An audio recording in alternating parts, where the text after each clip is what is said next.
Good morning, students. Welcome to online classes.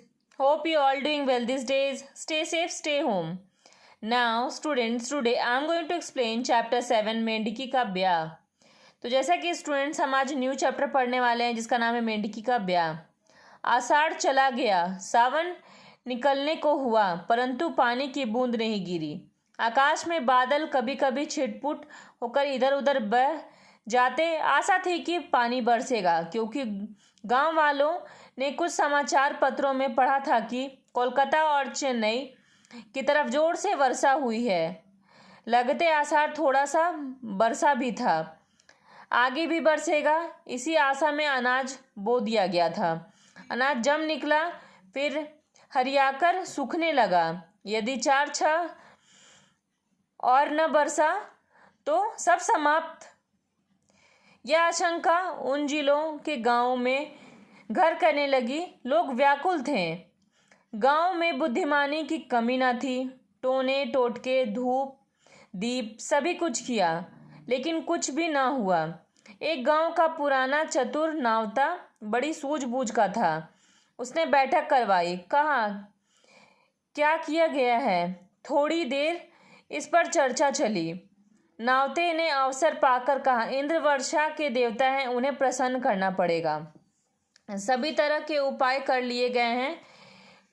कोई गांव ऐसा नहीं है जहां कुछ न कुछ न किया गया हो, पर अभी तक हुआ कुछ भी नहीं है. बहुत से लोगों ने तरह तरह से कहा और उन गांवों के नाम गिना दिए. होम हवन सत्यनारायण की कथा किसी किसी ने फिर सुझाएं, परंतु नावते की एक नई सूझ अंत में सबको माननी पड़ी. नावते ने कहा, बरसात में ही मेंढक क्यों इतना बोलते हैं, क्यों इतने बढ़ जाते हैं. कभी किसी ने सोचा, इंद्र वर्षा के देवता हैं, सभी जानते हैं.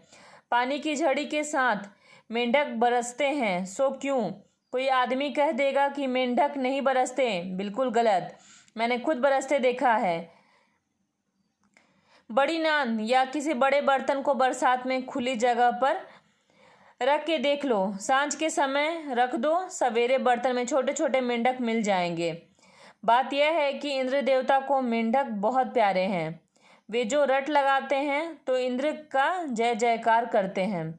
लोग मुंह ताक रहे थे कि नावता जी अंत में क्या कहते हैं. नावता अंत में बहुत आश्वासन के साथ बोला, मेंढक मेंढकी का ब्याह करा दो. पानी ना बरसे तो मेरी नाक काट डालना. मेंढक मेंढकी का ब्याह.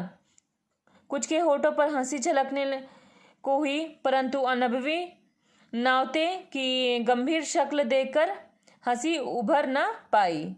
एक ने पूछा, कैसे, क्या होगा उसमें.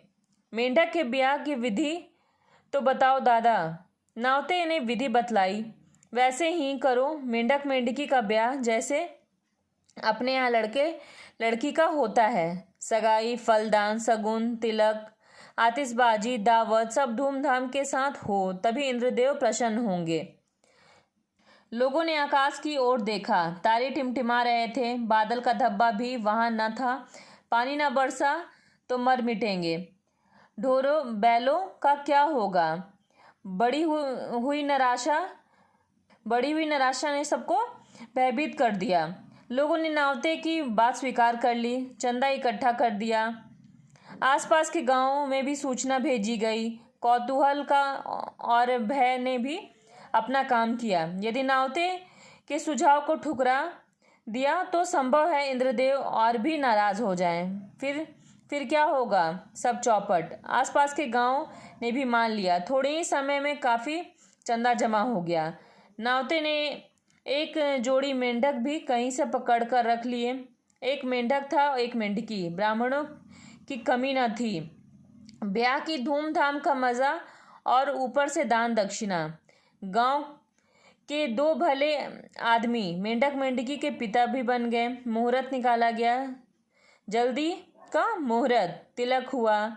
जैसे मेंढक के माथे पर चंदन लगाने के लिए ब्राह्मण ने हाथ बढ़ाया कि मेंढक उछला. ब्राह्मण डर के मारे हट गया. खैरियत हुई कि मेंढक एक पक्के डोर से बर्तन में बंधा था, नहीं तो उसकी पकड़ धक्कड़ में मुहूर्त निकल जाता। कुछ लोग मेंढक की उछल कूद पर हंस रहे हैं, कुछ ने ब्राह्मण को फटकारा, डरते हो दक्षिणा मिलेगी, पंडित जी करो तिलक। पंडित जी ने साहस बटोरकर मेंढक के ऊपर चंदन छिड़क दिया। फिर हुआ लावा फेरे। एक पट्टे पर मेंढक बांधा गया, दूसरे पर मेंढकी। दोनों ने टर्टल शुरू की। नावता बोला, ये एक दूसरे से ब्याह करने की चर्चा कर रहे हैं। सो स्टूडेंट्स, आज के लिए इतना ही। Thank you and have a nice day.